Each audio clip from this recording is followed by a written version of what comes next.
everything that I thought would be worst case scenario about a Slender Man movie, this movie is. So we saw the Slender Man. Now, usually, as co-host and or editor of this show, I let you go first. Shut your whore mouth. It's all of the tropes, all of the cliches, and all of the stock sound effects, the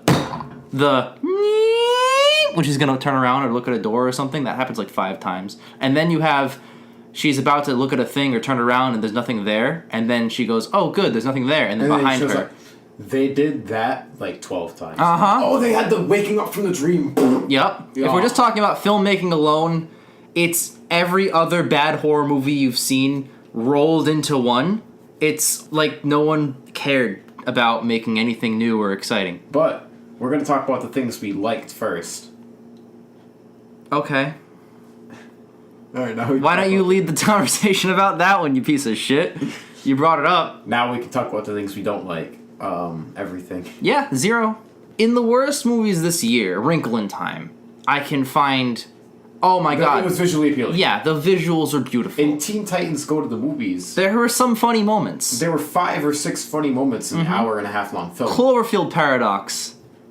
Alright, I'm not gonna lie, that one's like close to a 0. I don't know what the positives I said were. You can listen to the episode for that. The black girl is pretty good in it.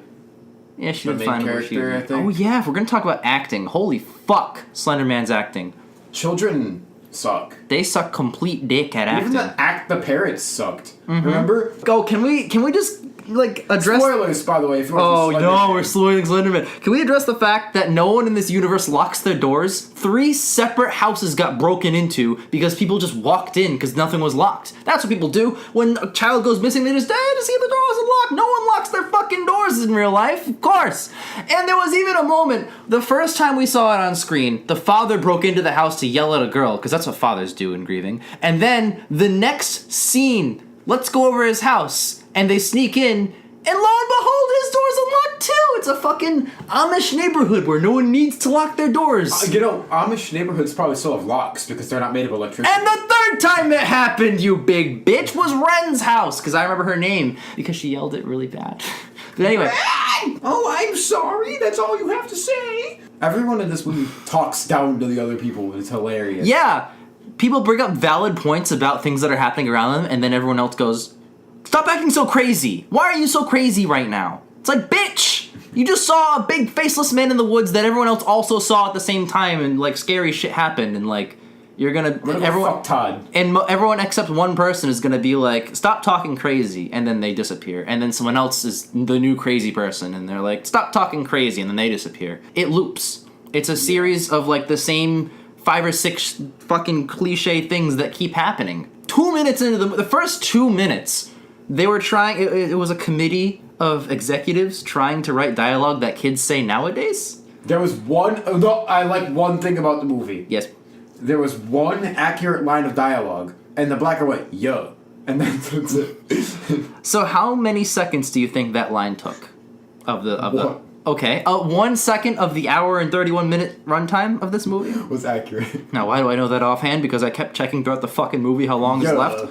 That's it. I don't know. I haven't talked enough about how much I fucking hated this movie. Nothing happened. I didn't even look at my phone, for one. I looked at it once to reply to a message. I was taken out for 30 seconds. I got the whole plot, the whole shebang.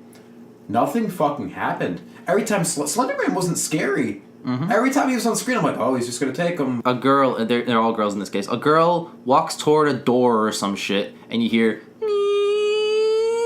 slowly build again and again with the same violin sound effects, and she reaches very slowly for the door. These are like 80s cliches, and they're fucking 40 years later still happening, and she's reaching for the doorknob, and she grabs it and opens it. Happens. And there's nothing there. It's behind her. Like, I called every single part. There's nothing there, and then there's like a big pause as she just goes, kind of surprised, and then she turns around and it's Slenderman.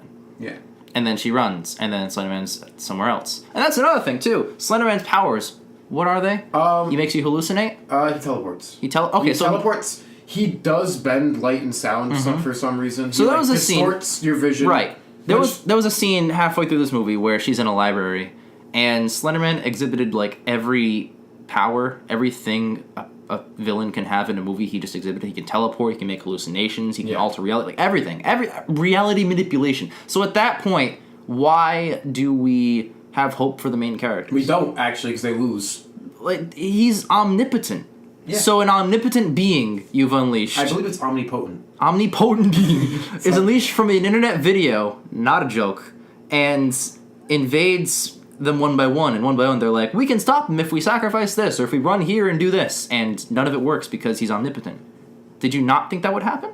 Like, no, because... Is there any part that you can't predict 2 minutes into the movie? Like, you watched the Marble Hornet stuff, which is much better than Yeah, this. yeah, that's another thing about this, is that Slender Man at one point in my life in 2012 was genuinely scary with Marble Hornets. We were kind of into that a little bit. Yeah, I watched all of it. Yeah, me too. I thought the twist at the end, where, like, a girl is still alive or something like that, wasn't very powerful. No, it wasn't good. But for the most part, I thought the model and setup of uploading a video whenever the character would, in theory, upload a video realistically, I thought that was really interesting. Yeah, there was no... It didn't feel like there was any filler, unlike this whole movie, which was filler. It was unlike anything I'd ever really seen.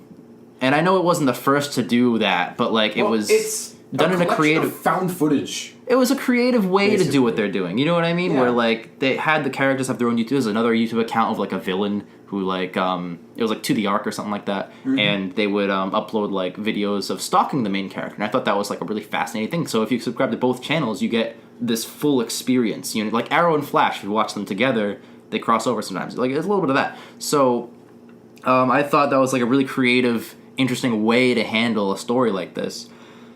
I could not find one creative or interesting piece of art in any category, filmmaking, writing, acting, directing, at all, throughout the whole movie. And that's why I've given Wrinkle in Time a 1. I've given Cloverfield a 1. I gave Teen Titans Go movies a 1. 1, yeah, I think a 1 for Teen Titans I also gave. This, I have to give a 0. And I think I'm settling on it right now. This is the worst movie of the year. I'm calling it. 0 out of 10. I wasn't as blatantly offended as I was watching Teen Titans, and that's the problem. Where this was just shit. I know, when Raven started to rap her verse, that was really When Starfire and Raven both rapped their verses, that really I sat hurt. there and looked at it like... I kept thinking back to the Nevermore episode where Cyborg and Beast Boy go under her head, and that's a masterpiece. We didn't make a review of Teen Titans Go, by the way. This is new information for wonderful listeners that exist. But yeah, it was a bad movie. But no, this is my word. I hate this fucking movie. Yeah, I don't like hate it though. That's the problem. I don't think it's good. I think it's literally a Would you give it a 1? Okay. I give it between a 0 and a 1. All right. Something along those lines, because there's nothing creative about it. But I don't hate it. I love how you and I have, like, the same 3 or 4 worst of the year. Like, that hasn't changed. They're bad! They're very bad. Because, you know what? If a movie's offensively bad, I realize it. Mm-hmm. You know what I mean? That's exactly. the problem. Teen Titans Go to the movies. While there are some parts that are charming and cute and references and whatever, suck dick. Normally at the end we say, see it or don't see it, but I don't think we really have to. I don't think anyone watched this trailer and went, wow, I gotta catch Slender Man when it comes out.